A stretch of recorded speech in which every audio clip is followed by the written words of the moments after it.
Pues estamos en nuestra octava y última parte de esta serie que hemos llamado Punto de Partida.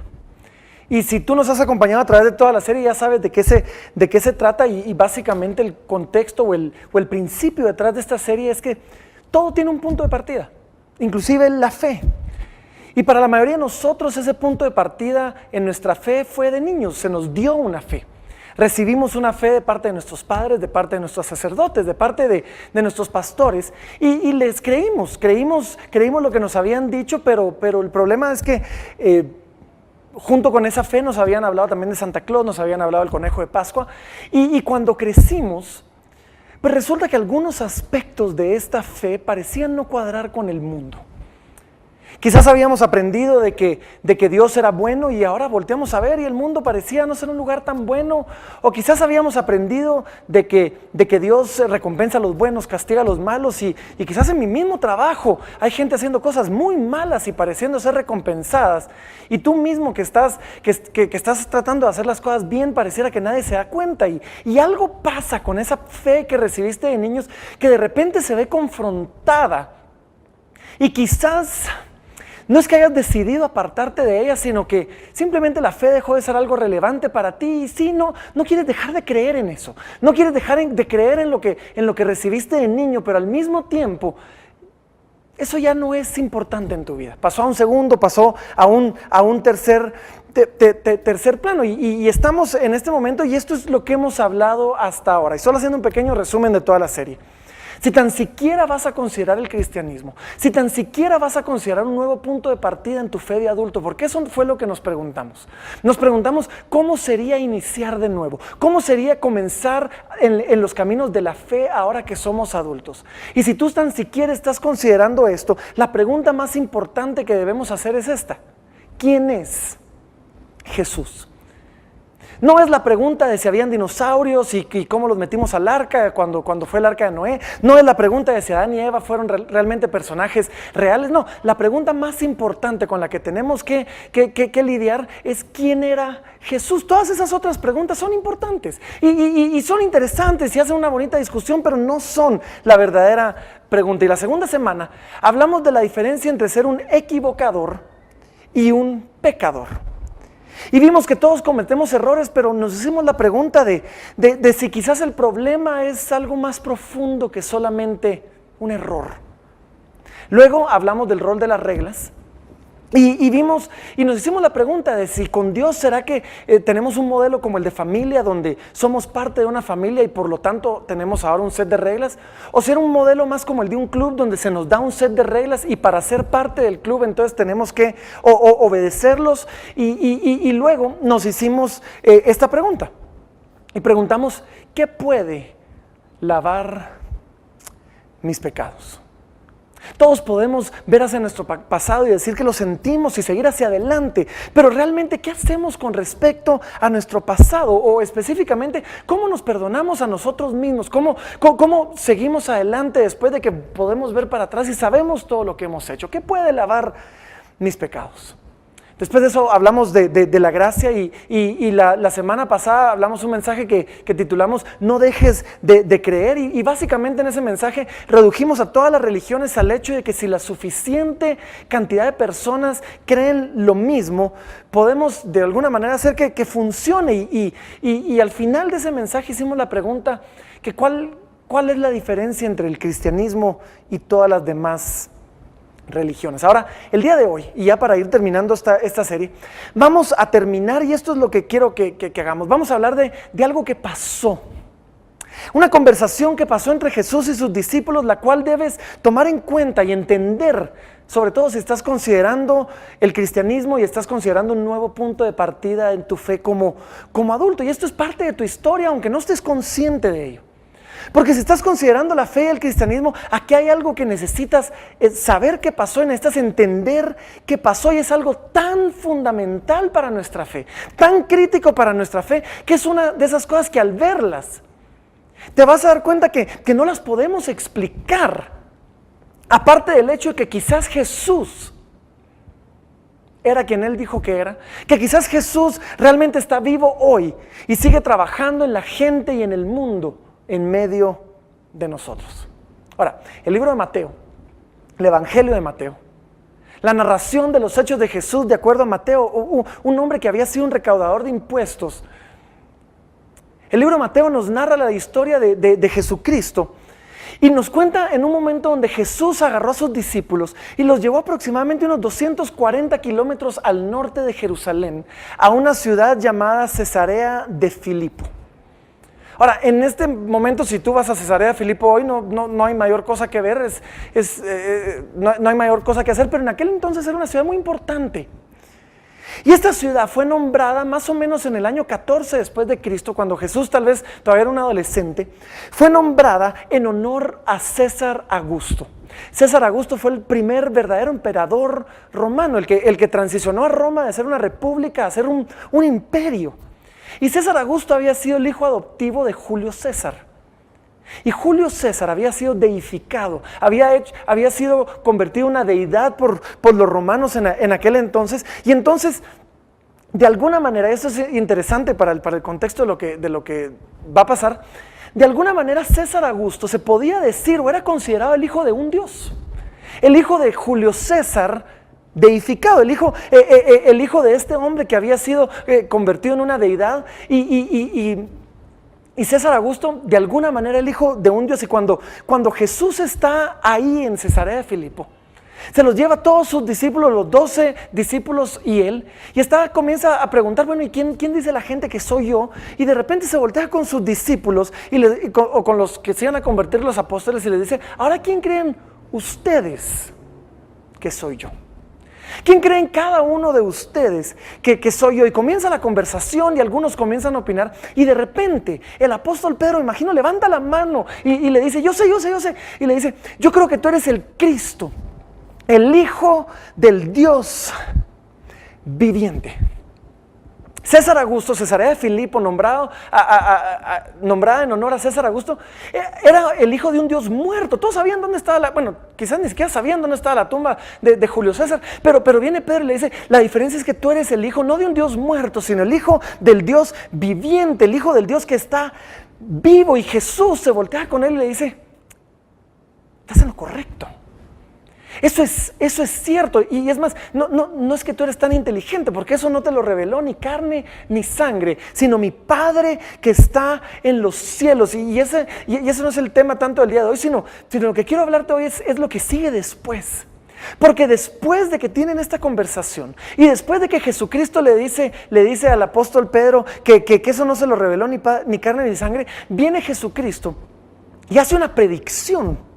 Una predicción de la cual no podemos exagerar su relevancia en la historia, no podemos exagerar su relevancia en la historia de la iglesia y su relevancia para nosotros el día de hoy. Y Jesucristo se voltea y hace esta aseveración que ha causado controversia entre católicos y protestantes y le dice, y no te lo reveló carne ni sangre, yo te digo, le dice, que en esta roca yo edificaré mi iglesia. Y por años católicos y protestantes se han peleado por esto. Los católicos dicen, esa roca es el apóstol Pedro, porque él era el que había hecho la pregunta o el que había respondido la pregunta. Y los protestantes decimos no, que la roca no era Pedro, sino era la aseveración de que Jesucristo era el Hijo de Dios. Ahora, no quiero hablar tanto de quién es la roca, sino quiero que veamos esa declaración tan atrevida que hizo Jesús. Yo voy a edificar mi iglesia. Yo voy a levantar a mi iglesia. Y todavía le suma. Y las puertas del Hades, las puertas del infierno, no van a prevalecer en contra de ella. Ahora, la palabra utilizada en el griego para iglesia es la palabra eclesia. En español es muy lógico.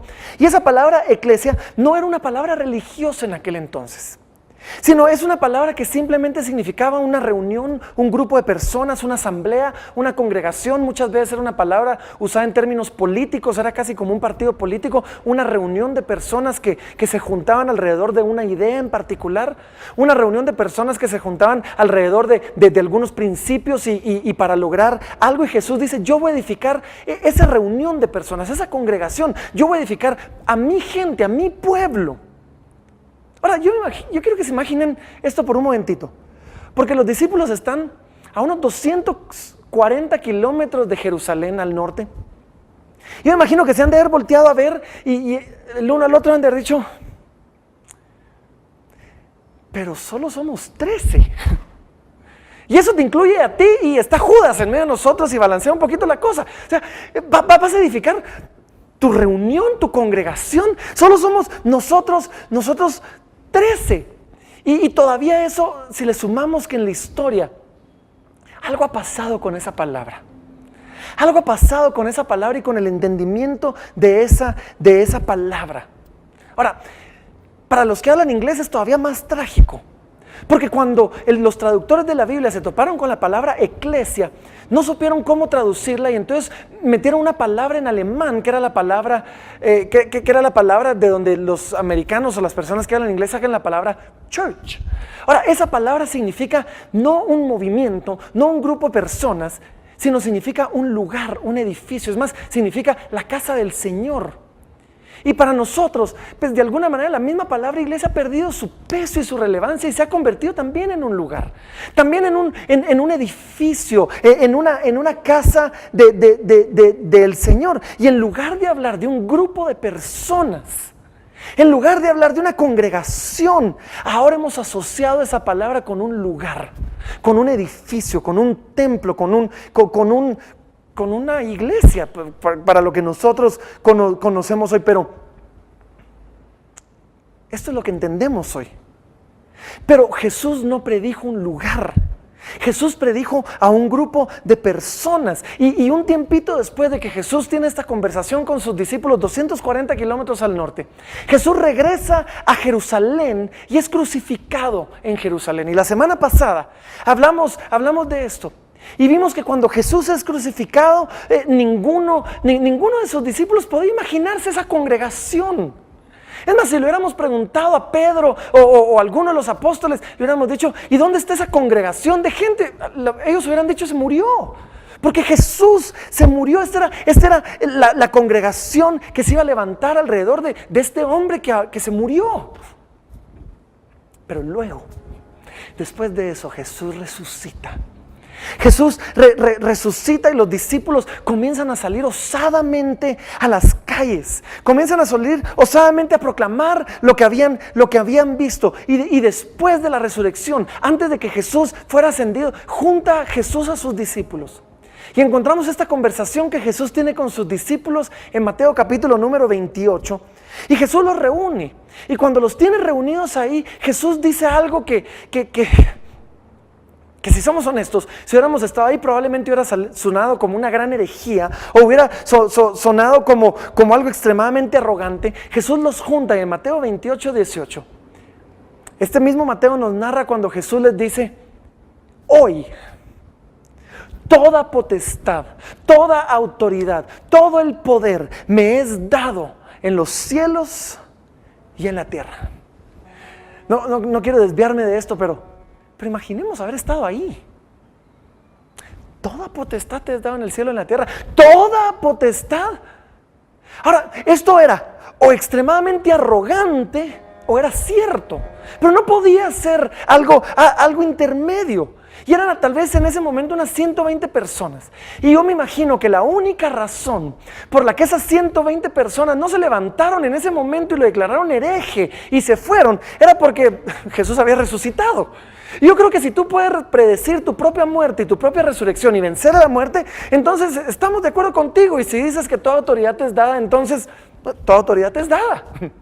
Y después Jesús sigue hablando en el versículo número 19, comienza diciendo así, por tanto, ya que tengo toda la autoridad, ya que tengo todo el poder para hacer cualquier cosa en el cielo y en la tierra, ya que tengo todo esto dado por Dios, a la luz de eso, esta es la forma en que quiero canalizar ese poder, esta es la forma en que quiero usar mi autoridad. Por tanto, les dice, id y haced discípulos a todas las naciones. Por tanto, ya que yo tengo toda esa autoridad, quiero que ustedes que están aquí vayan por todas las naciones. ¿Y qué es una nación? No importa, ya van a entender. Vayan por todas las naciones y hagan seguidores de Jesús y hagan más discípulos y hagan más personas que entiendan y que crean en quién soy yo, que yo soy ese hijo, ese Mesías, ese hijo del Dios viviente. Y es más, todavía más adelante les dice, vayan por todas las naciones enseñándoles que guarden todas las cosas que yo les he mandado.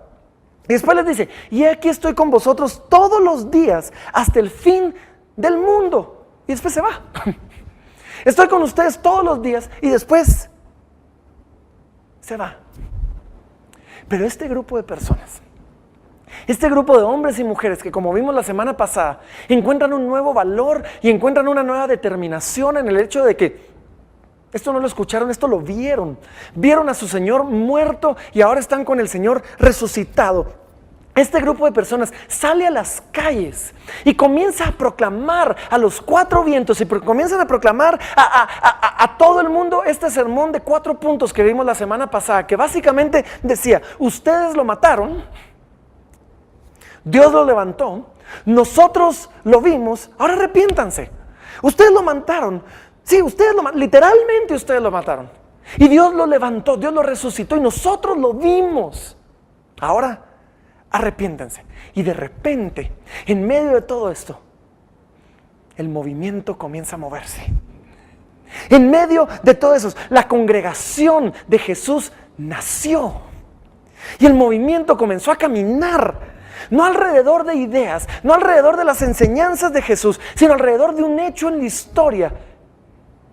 Y el hecho es este: Jesucristo había resucitado. Y durante un par de años los apóstoles están predicando en Jerusalén y la cosa pareciera marchar bien. Y la cosa comienza a caminar bien y el evangelio comienza a esparcirse y la congregación, la iglesia comienza a crecer. Y todo parecía ir bien y repentinamente el movimiento como que dejó de moverse. Y la congregación dejó de crecer y los apóstoles parecieron haberse acomodado un poco. Y yo me imagino en ese momento, y me imagino que algo pasó y esto no está registrado en las páginas de las Escrituras, esto es algo puramente mi imaginación, pero creo yo que nos explica un poquito lo que pasó. Yo me imagino que hubo una conversación en el cielo. Y de repente el Padre está volteando desde el cielo a ver esto y imagino que está platicando con Jesús y le dice, Jesús, el movimiento no se está moviendo. Jesús, la congregación no está creciendo. Creo que tenemos un problema. Y me imagino a Jesús diciendo, pues sí, creo que tenemos un problema. Y el Padre le dice, tú les dijiste que fueran a todas las naciones, pero yo creo que ellos escucharon, quiero que vayan a todos los vecindarios, porque no están llegando muy lejos. Sí. Se les ve contentos donde están. Es más, imagino que el Padre le dijo a Jesucristo, yo creo que necesitamos encontrar a alguien más. Creo que necesitamos encontrar a alguien más que no tenga miedo de subirse en un barco para ir a otras naciones. Creo que necesitamos encontrar a alguien más que quizás sea un ciudadano romano para que pueda llegar a donde tus discípulos no han podido llegar. Es más, solo para hacer la cosa interesante, que sea fariseo. Que sea un fariseo solo para poner la cosa alegre. Que hable varios idiomas, que se pueda comunicar en diferentes culturas. Y de repente, me imagino que Dios el Padre le dice, mira, ¿ya viste a ese hombre? Y aquí es donde entra la historia, este hombre, Saulo de Tarso. Saulo de Tarso, un hombre romano, fariseo de fariseos, un hombre educado que hablaba muchísimos idiomas, un hombre que aparece en la historia. Yo me imagino que Dios le dice a Jesucristo, quiero que bajes y lo agarres a él y lo reclutes. Y este era un hombre que se le hubieran preguntado a cualquier otro miembro de la iglesia, a cualquiera de los discípulos, les hubiera dicho, Saulo.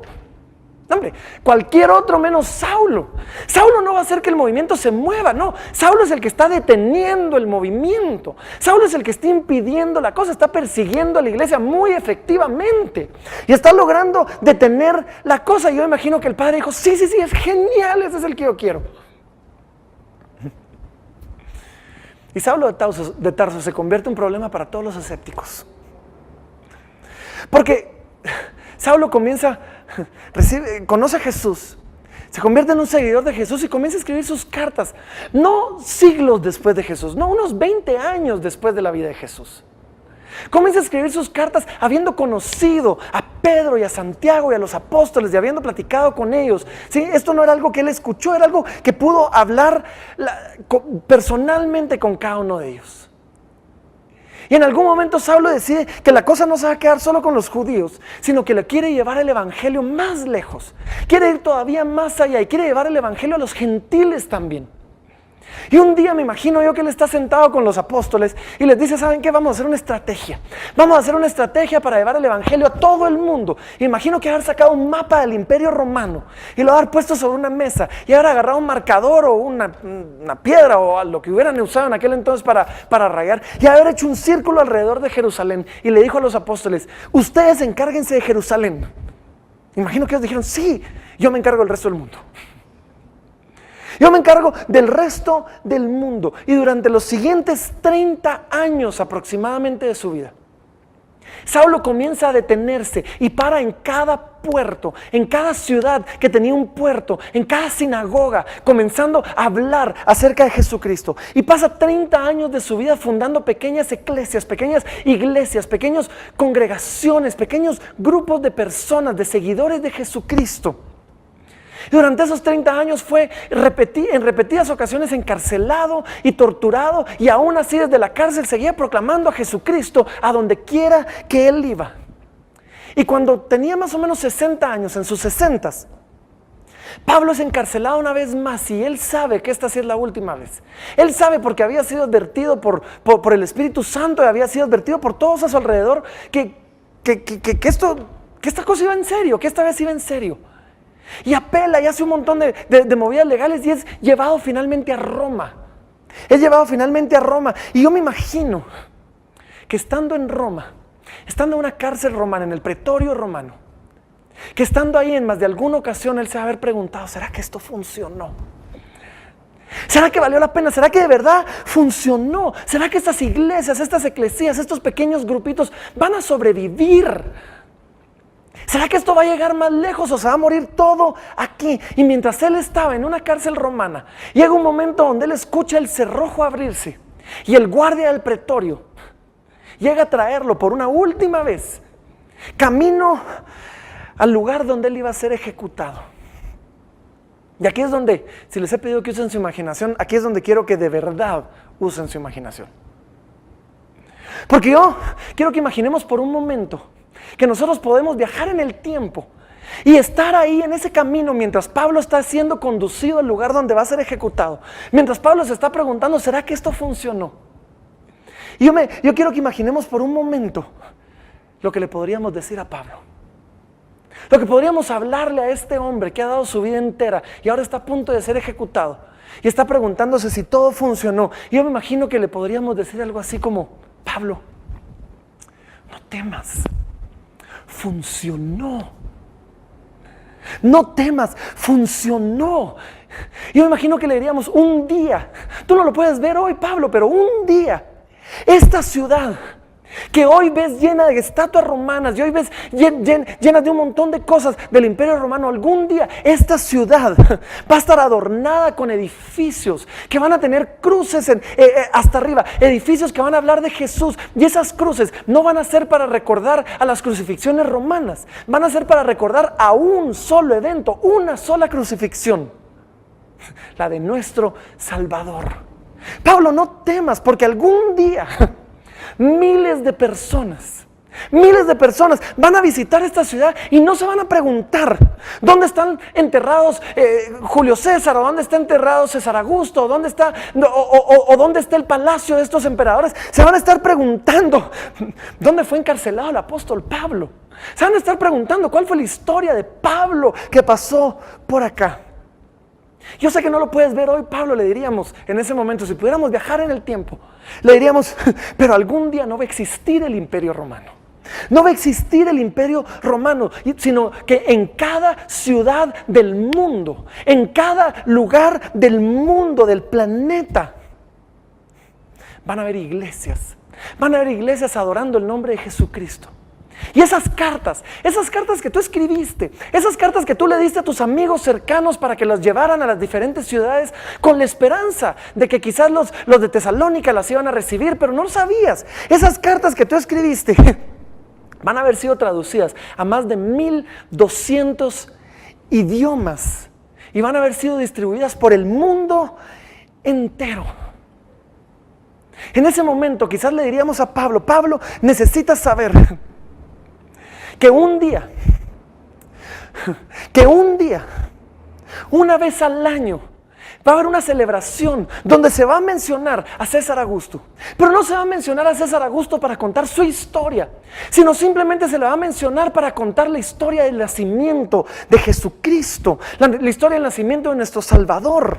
Y algún día, y esto es genial porque es cierto, algún día los padres de familia le van a poner a sus hijos por nombre Pedro, y les van a poner a sus hijos por nombre Pablo, y le van a poner a sus perros César y Nero y Nerón.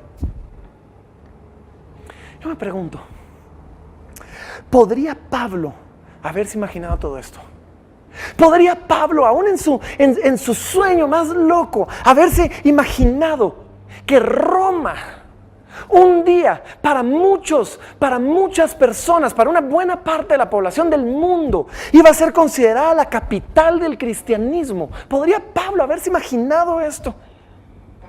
¿Podría Pablo haberse imaginado que un día el foro romano, donde se reunían todos los legisladores de Roma, sería una atracción turística?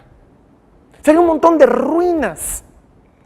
¿Podría Pablo haberse imaginado que un día el Coliseo Romano,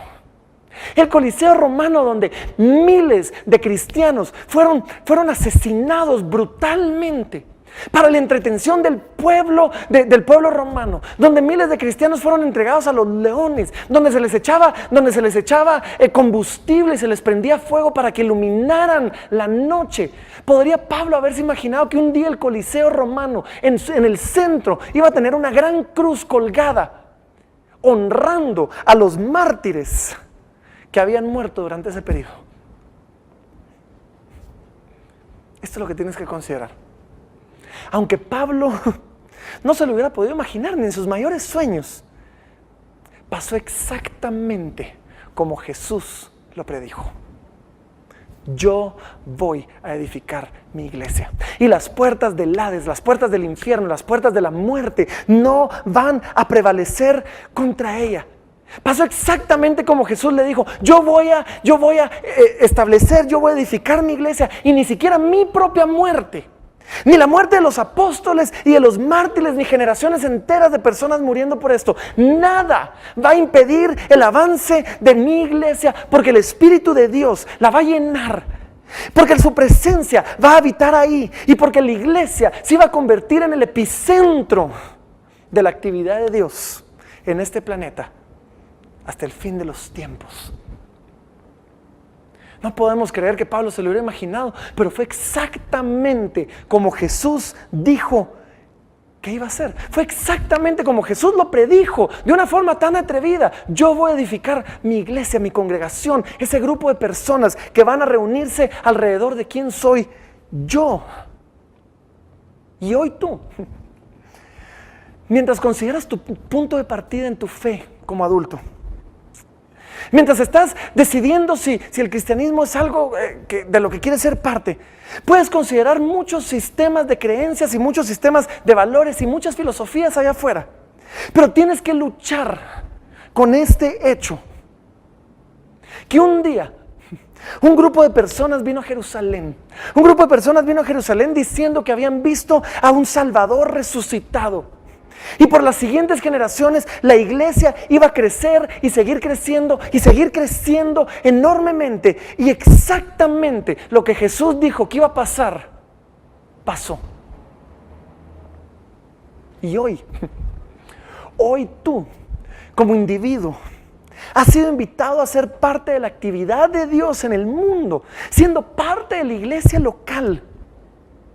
Porque esto es lo que Dios está haciendo en el mundo. Dios está haciendo una obra en el mundo a través de la compasión de la iglesia y a través del mensaje de la iglesia y a través de la influencia de la iglesia. Hoy Dios sigue impactando el mundo. Y sí, es cierto, yo sé que esto es cierto. La iglesia no siempre lo ha hecho bien. Es más, hay periodos enteros de la historia de la iglesia que son vergonzosos para todos nosotros, donde la iglesia hizo barbaridades y cosas terribles en el nombre de Dios. Pero este es el punto, ese es el punto de Jesús. A pesar de nosotros mismos, a pesar de nuestras inconsistencias, a pesar de nuestros errores, la iglesia, la congregación de Jesucristo sigue creciendo e influenciando al mundo, tal como Jesucristo mismo dijo que lo haría. No porque seamos muy inteligentes, no porque tengamos una gran sede que está financiando todo esto, es porque Jesús dijo: yo voy a edificar mi iglesia y nada la va a detener. No la persecución, no las tonteras que la iglesia misma ha cometido, nada la va a detener. Y hoy tú has sido invitado a ser parte de la actividad de Dios en este planeta. Y la pregunta con la que quiero que tú luches el día de hoy es esta: ¿cuál es mi siguiente paso? ¿Cuál es mi siguiente paso? Porque para algunos de ustedes, su siguiente paso es precisamente tu punto de partida en la fe. En la fe. Ahora, para algunos su siguiente paso es simplemente seguir viniendo y seguir escuchando y seguir creciendo y seguir aprendiendo. Para otros su siguiente paso es poner tu fe en Jesucristo. Porque ya escuchaste suficiente y porque en algún momento de esta serie algo adentro de ti resonó y dijo sí, y dijiste: ya tengo todo lo que necesito, y ahora algo se prendió adentro de ti y estás listo para dar el paso de confiarle tu vida y tu corazón a Jesucristo. Para otros tu siguiente paso es quizás el bautismo y unirte a los cientos de millones de personas, a los miles de millones de personas que a través de la historia, desde Juan el Bautista, ¿sí?, han proclamado a través de un acto público diciendo: Jesucristo es el Hijo del Dios viviente, Jesucristo es mi Rey, mi Señor y mi Salvador. Si lo sabe Dios, ahora quiero que lo sepa el mundo. Quizás tu siguiente paso es el bautismo. Para otros, quizás para ti, tu siguiente paso es involucrarte en un grupo de creyentes, en un pequeño grupo en casa, en una pequeña reunión, para seguir creciendo y para ser retado y caminar a la par de otros que están creciendo juntamente contigo y retarse los unos a los otros en el caminar con Dios. Quizás para ti el siguiente paso es comenzar a servir. Es comenzar a servir o seguir sirviendo. Porque cuando comienzas a tomar un rol sirviendo en la iglesia, te estás uniendo a millones de personas en la historia que han decidido ser parte de la obra de Dios, de la actividad de Dios en el mundo a través de la iglesia local. Quizás tu siguiente paso es aprender a dar. A mí personalmente me encanta darle a la iglesia local. Porque cuando les das a una buena iglesia local, estás siendo parte de la mejor inversión posible. Es una inversión eterna que estamos haciendo en aquellos que escuchan el mensaje de salvación. Y para otros, quizás tu siguiente paso puede ser todavía más grande, porque quizás estás luchando con un llamado de Dios sobre tu vida, donde quizás Dios te está diciendo: quiero que dejes todo lo que conoces y toda la seguridad que hoy tienes y me creas a mí para llevarte y para dedicarte al tiempo completo, quizás a través de la iglesia local o levantar una iglesia o hacer algo donde el día entero vas a trabajar en la actividad que yo estoy haciendo en el mundo. Yo no sé si te das cuenta, pero es que la iglesia es la esperanza del mundo, porque la iglesia es la portadora del mensaje de salvación, el mensaje que cambia a individuos y tiene el potencial de cambiar el mundo entero. Yo no sé si te das cuenta que es el mensaje que lleva la iglesia, que trata con tres de las mayores preocupaciones del ser humano: el pecado, el dolor y la muerte, y nos da una respuesta para cada una de ellas y una esperanza en medio de cada una de ellas. Y todos nosotros hoy hemos sido invitados a participar con Dios, a ser colaboradores de Dios, para llevar este mensaje a cada rincón del mundo. Sí, Por supuesto, queremos que tomes una decisión de convertirte en un seguidor de Jesús, absolutamente. Queremos que des ese paso y le entregues tu corazón a Jesús y decidas: yo quiero ser parte de esa iglesia, de esa congregación, de ese grupo de personas que han abrazado y que han aceptado a Jesús como su Señor y su Salvador, como ese Salvador resucitado. Pero también queremos que des otro paso. El paso de ser parte de la actividad de Dios en la iglesia local y convertirte en parte de la solución que Dios tiene para el pecado en este mundo. Cualquiera que sea tu siguiente paso, yo lo que quiero decirte hoy es: tómalo. Quiero que des ese siguiente paso y nunca te vas a arrepentir de haberlo dado. Porque quizás este paso sea tu punto de partida. Tu punto de partida como adulto mientras consideras lo que Dios quiere hacer en tu vida y a través de tu vida en el mundo, en este tiempo. Jesucristo un día dijo: sí, es cierto, yo soy el Cristo, yo soy el Mesías, el Hijo del Dios viviente, y yo voy a edificar mi iglesia. Y nada, ni las puertas del Hades, ni del infierno, ni el diablo van a poder impedirlo. Y hoy Él te invita a que seas parte de ello. ¡Qué privilegio! Ser parte de la obra de Dios en este mundo no es una obligación. Ser parte de la obra de Dios en este mundo no es una carga que llevamos. Ser parte de la obra que Dios está haciendo en este mundo es un tremendo privilegio. Y hoy Dios te está invitando a que seas parte de eso, dando tu siguiente paso. Dando tu siguiente paso de lo que Él tiene preparado para ti. Toma ese paso, yo te garantizo, no te vas a arrepentir. Quiero orar por nosotros. Padre, gracias por ese tremendo privilegio que tú nos das de ser parte de tu obra, de ser parte de la obra que tú estás haciendo en medio de nosotros. Gracias, mi Dios, porque aún aquí, mientras yo hablo hoy, he cometido tantos pecados que yo mismo me he descalificado, y aún así tú me permites ser parte de lo que tú estás haciendo. Y aún así, con cada uno de mis hermanos, a pesar de sus pecados y a pesar de sus faltas, tú enviaste a Jesús a morir por ellos. Y hoy los invitas a ser parte de la obra que tú estás haciendo en el mundo. Gracias te damos por eso, y te pido, Señor, por cada una de las personas que hoy me están escuchando, para que mientras luchan con su siguiente paso, y para que mientras deciden si este es el punto de partida, mientras consideran el cristianismo, mi Dios, para que tú los tomes y ellos puedan reconocer que tú eres el Mesías, el Hijo del Dios viviente, y puedan ser parte de ese movimiento, puedan ser parte de esa congregación, puedan ser parte de ese grupo de personas que tú estás levantando para proclamar tu obra, para proclamar el evangelio y para llevar tu obra a las naciones, y que seamos parte de lo que tú estás haciendo y podamos ser testigos de cómo eso se cumple, donde nadie va a prevalecer contra tu iglesia. Te damos gracias, Señor, por ese inmenso privilegio, y lo hacemos en el nombre majestuoso de ese Salvador resucitado, en el nombre de Jesucristo, el Mesías, el Hijo de un Dios vivo. Amén. Y amén. Dios te bendiga.